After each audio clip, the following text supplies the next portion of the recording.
Good afternoon again to everyone and welcome again to my channel, and it's me again, ang inyong chismosong kaaldab vlogger. Gusto ko muna ulit magpasalamat sa inyong lahat sa mga walang sawa na tumatangkilik, nanonood, sumusuport at sumusubaybay ng mga content ko here on my YouTube channel. So huwag ninyong babaktawan o lalaktawan tong ating content ngayong araw. I'm sure na hindi ninyo pagsisisihan na pinanood nyo ito mula umpisa hanggang hulihan, and syempre wag na wag kayong mag-i-skip ng segment, okay? Buuin nyo to, at syempre wag ninyong kakalimutan guys na i-share ito para mas lalong dumami ang ating viewers ngayong araw at mas lalong dumami ang nakakaalam nito. So ito na, dumako na tayo sa ating main topic for today's video.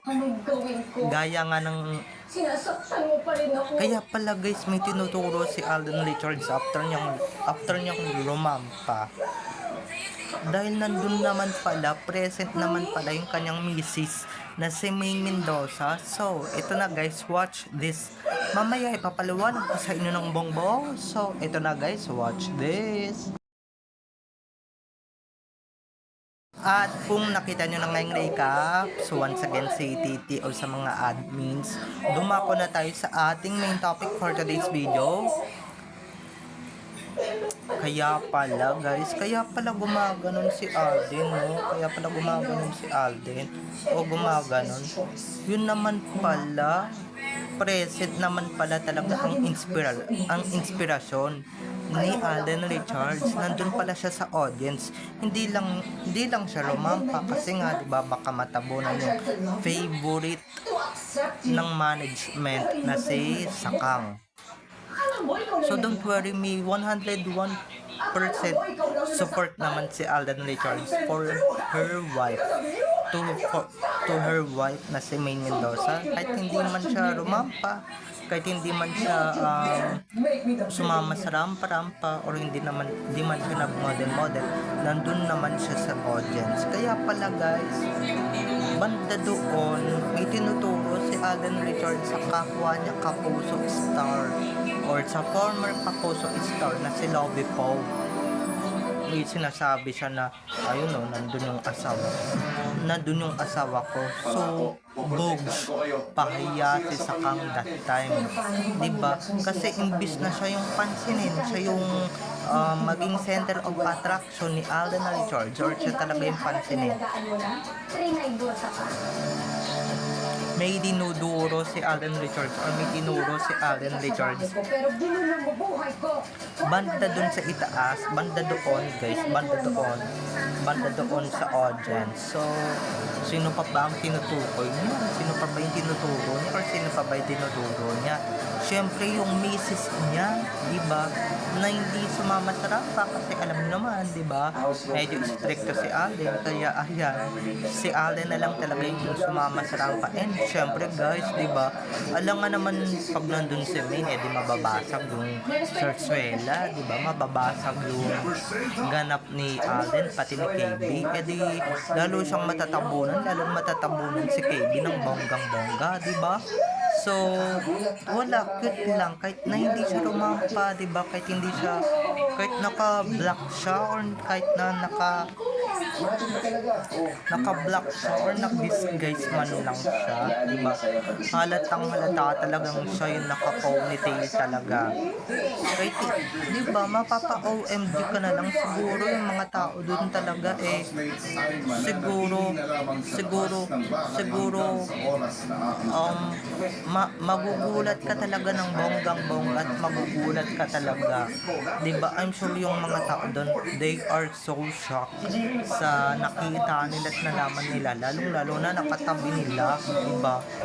What pa kaya kung pupunta mismo sa stage si Maine at rumampa, di matatabunan yung isa. Hindi niya nakasalanan yun na kung matatabunan niya yung isa, pero Kaya ayaw nga niya mangyari yan eh. Kasi nga, di ba, siya na rin talaga yung magiging center of attraction ng mga tao doon na lumampa at rarampa. Siya na rin talaga yung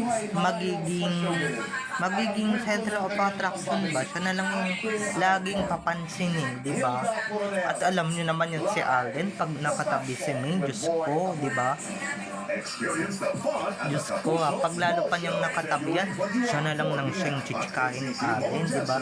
Makikita niyo yan talaga, di ba? Dahil napaka-imposible naman na after mong lumampa at makipagbesuhan sa mga kapwa mong artista, after mong makipag-reunion sa former kapuso star or former kasamahan mo sa GMA na si Lobby, di ba, may tinuturo ka pa na hindi naman natin talaga dapat makita sa ibang models at sa ibang mga top models ng bench, di ba? Kasi kung sila di ba, silang ang bukod tanang yung may tinuturo, di ba? Siguro tinuturo niya yung spot kung nasaan yung misis niya, di ba?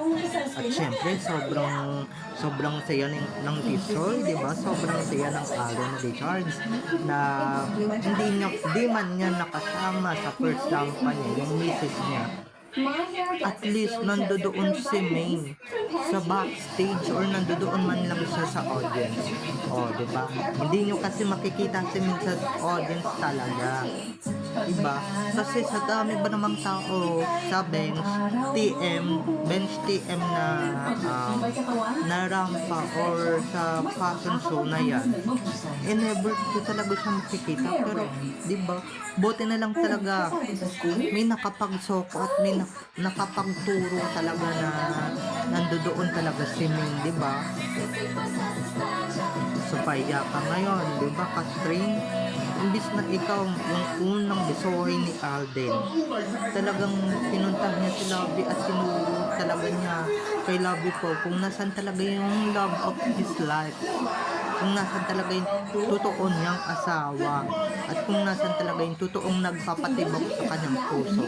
Sensya ka na lang pero na itong mga bandang huli naman talagang pinansin siya kasi kailangan niyang magpaka-professional, kailangan niya talagang magpaka-plastic at magpaka-showbiz. Kaya, di ba, dahil utos din naman sa kanya. Kasi, di ba, that time, napahiya dun si Catherine talaga ng bonggang-bongga.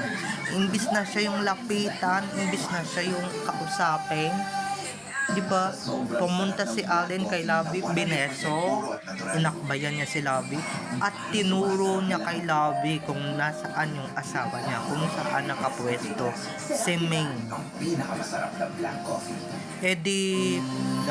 What more pa kaya kung si Ming ang lumampa doon at hindi si Catherine, di ba? Or dalawa sila doon. Sino yung mapapahiya? Di syempre si Sakang, di ba, na nag-effort pang gayahin si Ming, na nag-effort pa talagang nagayahin si Phenomenal Star, na nag-white pa talagang bikini, nag-white pa talaga, di ba? Para lang mapansin ng isang Alden. Pero sorry ka na lang, yung mata niya ay nasa misis niya lang talaga, na kahit na hindi ganyan yung isuotin at hindi ganyan mag-aasta, talagang papansinin ng kanyang true husband na si Alden Richards. Okay? Kaya nga ako, di ba, nanood ako ng bench doon sa YouTube kasi live stream, di ba? Nagtaka ako after niyang lumampa, di ba? After niyang lumampa kasi naka-white sand doon na ulit siya, di ba? Doon talaga tayo nagtaka na after niyang lumampa, may tinuturo siya sa kapwa niya artista. Sabi ko pa nga sa loob ko, anong ginagawa ni Alden? Ba't siya nagtuturo doon sa taas? Ano kayang mayroon doon? Yun naman pala, diba? tama pala yung tinuturo ni Alden. Kasi nga, nandoon pala talaga yung misis niya na si Maine Mendoza, di ba? Kasi kung wala naman dun yung asawa niya, ba't ituturo niya yung gawin doon, di ba? Dapat focus siya sa, di ba, sa pagrampa. Dapat chika-chika lang siya sa mga kapwa niya artista, di ba? It's either kabilang network man yan or ka-network niya. Dapat ganun lang yung focus niya. Pero hindi napunta talaga yung attention ni Alden doon sa center kung nasaan si Maine. Diba? Hindi, ako lang ba o kayo din, napansin nyo rin yung ganyang kilos ni Alden? Kasi observe ako diba? Observe ko after niya talagang, diba, pagkatapos nung lumampa ng topless, tinanggal niya yung damit, diba? Tapos pinulot niya ulit, punta siya sa likod, tapos doon na patapos na yung bench na rampa, kasi may iba pang rarampa, may iba pang brand na rarampa, or iba pang artista na rarampa, ibang naman weird. Tapos beso-beso na, tapos nang tataka ko kay Alden, may tinuturo talaga, diba? Na parang sinabi ko namang parang timang to si Alden, ano pa yung tinuturo niya? Yun naman pala, may point pala siya na may karapatan din naman pala siyang ituro talaga yung gusto niyang ituro, di ba? Yun naman pala yung misis niya nandoon na talagang kahit wala doon, kahit na hindi rumampa yun sa stage, sa kanya pa rin talaga nakatutok yung mata ni Alden. So, sino yung napahiya ngayon? Di ba si Saka, kawawa namang Catherine Bernardo, hindi man lang pinansin ni Alden nung una, di ba? Nilapitan yung kapwa niya artista, yung kapwa niya taga GMA4 artista, pero at tinuro niyang nandoon yung asawa niya at ewan ko lang kung mababasa ninyo yung labi ni Alden at sinabihan niyang I love you yung nandoon sa tinuturo ni Alden kung saan man nakapoint yung kamay niya. Diba? Sinabihan niya ng I love you.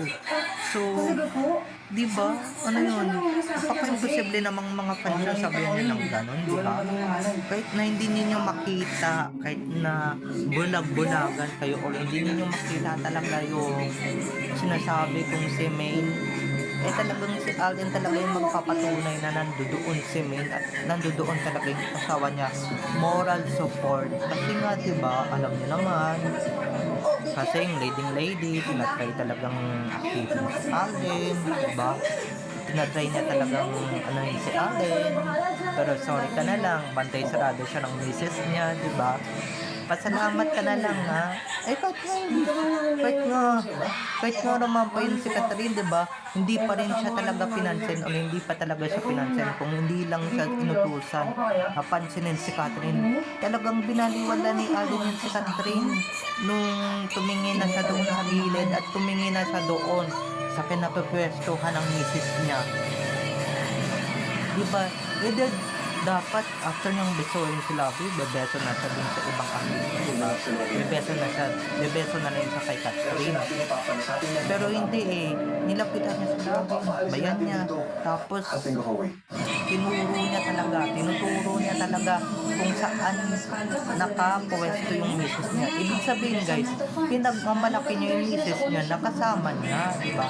Hindi man niya nakasama sa rampa, pero kasama niya yung lucky charm niya, diba? Kaya pala sobra yung ngiti ni Alden at sobrang magiliw talaga yung ngiti niya talaga na hindi niya talaga ipinapakita na once nakatabi niya na si Catherine, diba? Kasi ngingiti ba yan talaga kung wala lang o wala siya nakita na pampakilig sa kanya or nagpapatibok ng kanyang puso, diba? Ito katabi niya na nga lang si Catherine, binaliwala niya pa. Ang tinuturo niya yung nandoon sa gigilid, diba? So, sino yung tinuturo niya sa gigilid? Siyempre, yung misis niya, diba? Yung one and only great love ni Alden Richards na si Maine Mendoza. Okay? So, bye-bye na mga ka-EDN. I love you all. Have a nice day. Keep safe. And God bless everyone. Bye-bye. I love you all. Enjoy watching. See you on my next videos, everyone. everyone. And don't forget to subscribe to my YouTube channel. And syempre, don't forget to click the notification bell para pag nag-upload ako, kayo agad ang unang-unang manonotify sa aking mga susunod pang i-upload na mga videos. Okay? So, bye-bye na mga ka-ADN. I love you all. Have a nice day. Keep safe. And God bless everyone. Bye-bye. See you on my next videos. I love you all.